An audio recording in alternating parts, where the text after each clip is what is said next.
Sœurs et frères dans le Christ, bonjour et bienvenue à cette méditation en ce lundi de la première semaine du temps ordinaire. Imaginez qu'on donne les réponses avant l'examen à un groupe d'étudiants.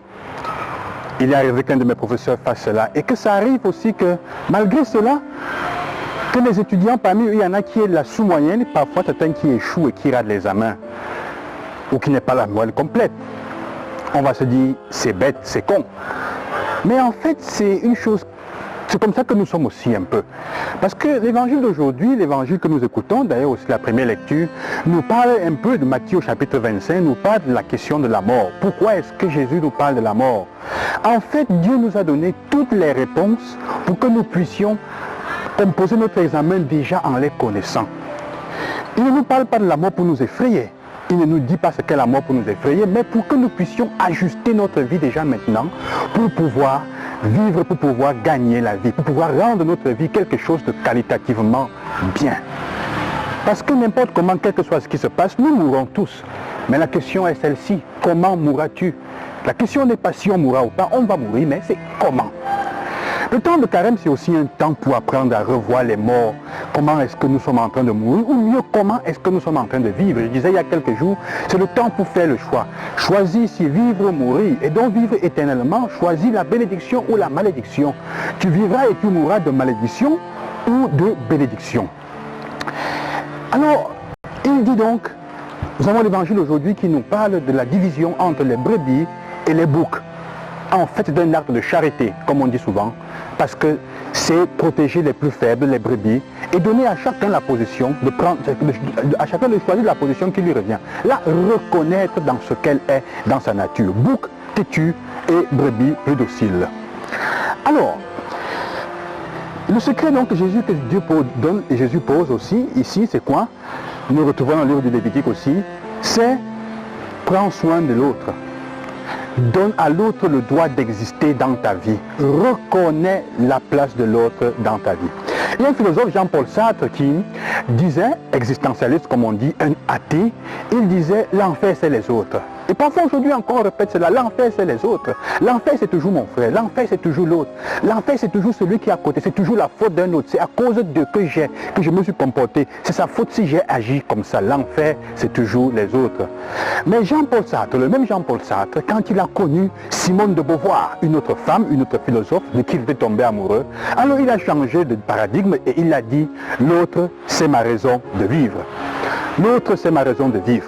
En fait, c'est ce que l'évangile dit aujourd'hui, l'autre c'est ma raison de vivre.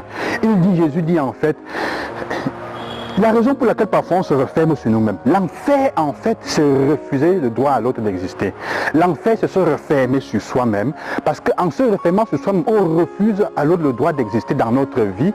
Pourquoi? Parce qu'on est tellement concentré à remplir les trous et les trous, les vides de notre vie. Et ça ne résout jamais le problème. Ça ne résout pas le problème. C'est pour ça. Avez-vous déjà vu quelqu'un, est-ce qu'on a un jour célébré, fait un monument, reconnu quelqu'un qui se soit seulement rempli les poches d'argent pour lui-même? Non. On reconnaît quelqu'un qui apparemment ou réellement, on lui fait un monument, a fait du bien à l'humanité, à la société, s'est occupé de ses frères, leur a donné le droit d'exister et même d'avoir une vie améliorée. C'est pour ça, même la société, sans se rendre compte parfois, elle dit cela, l'enfer c'est toujours être sans les autres. L'enfer c'est éloigner l'autre de soi-même. Jésus dit donc, si tu veux avoir une vie pleine, donne le temps, ouvre ta vie pour les autres.